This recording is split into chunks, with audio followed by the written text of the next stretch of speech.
Janis Joplin is one of the most iconic names in music. I had the opportunity to interview veteran musician Country Joe McDonald twice for my documentary, What is Classic Rock? And during one of these interviews, Country Joe spoke to me about his relationship with Janis Joplin.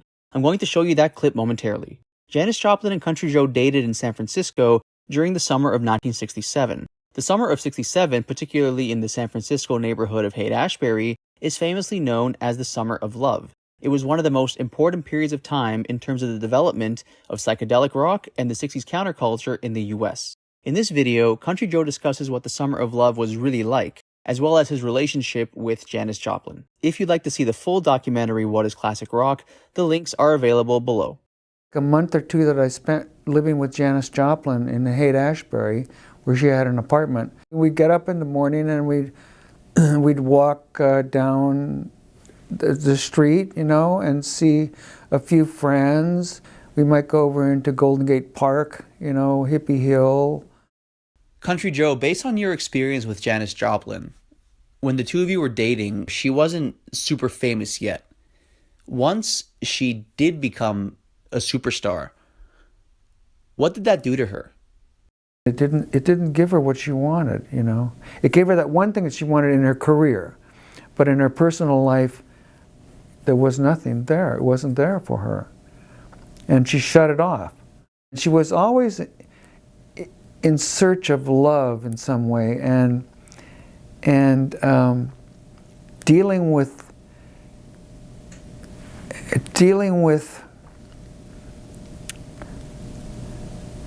the reality that the love that you feel from your fans and your job as being a musician is not real love. It's a work thing. If you want real love in your life, you need to have a family, a regular family, and friends that don't give a damn about your superstarism. You don't need sycophants being around you giving you everything that you want. And when she was cut loose from Big Brother and the Holding Company, they knew her, they were her friends, they could tell her what she was doing was wrong, do something else. But when she cut loose of that, she was just a slave. She went right into the flame of fame, because it had been a dream of hers to be a famous singer. And then she was a famous singer, and it didn't give her what she wanted, So I really liked the person, the person that I knew. We were good friends, and we had a lot in common. And she was very nice and intelligent person, and had her flaws, and her pride. But I don't care. I don't give a damn about her being a great singer, really. I could care less, She was a great singer, I suppose. She was famous, and it's too bad she died. It's weird that people dying at 27 years old, that's creepy. I don't get that. But for me, she died before that. She just was gone. She could have got clean and sober if that something had happened to her, but it didn't. It's too bad. So I guess you love the person, not the image, basically. No, I don't care about the image. What was the Summer of Love? Well, about me, I lived in Berkeley, so I wasn't, aside from like a month or two that I spent living with Janis Joplin in Haight-Ashbury, where she had an apartment, I wasn't in Haight-Ashbury. It was really small.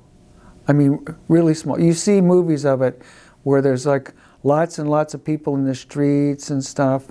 It was really small. We'd get up in the morning and we'd walk down the street, and see a few friends and talk with them, and then we might go over into Golden Gate Park, Hippie Hill.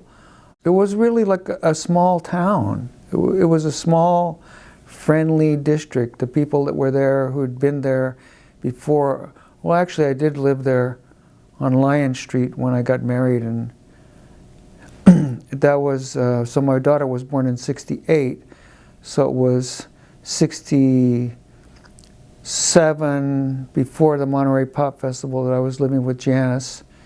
And things changed really fast after the publicity of, I guess it was the Summer of Love, because when I was living in the Haight-Ashbury with my wife and our new daughter was born, there were what we called the Haight-Ashbury riots. I don't know, remember what the riots were over, but there was tear gas coming up our street from Ashbury. I can't remember which, Haight Street, and Ashbury is the other one. So by that time it had changed quite a bit. It had gone from marijuana to harder drugs and dealers, and then people were having sightseeing buses go through, and it got crazy, and a lot of people were coming to Haight-Ashbury just to make the scene. Young people, very young people. And